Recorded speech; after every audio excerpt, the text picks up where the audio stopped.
विजय असो, तिरंगा ध्वजाचा विजय असो. वंदे मातरम, वंदे मातरम. 1151 फूट लांबीच्या तिरंगा ध्वज प्रतिकृतीची रॅली या ठिकाणी निघालेली आहे. हा भारत देश कुणी एका जातीचा नाही, कुणी एका धर्माचा नाही, सर्व जाती धर्माची माणसं या भारत देशामध्ये गुण्यागोविंदा नांदत आहेत. या भारताच्या स्वातंत्र्यासाठी असंख्य लोकांनी प्राणाची आहुती दिलेली आहे, बलिदान दिलेलं आहे.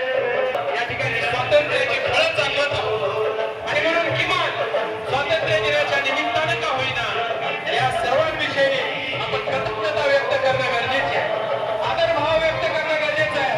आणि ज्या सैनिकांनी आपली जीवनाचा प्रत्येक भारत देश या देशामध्ये ही भूमिका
काले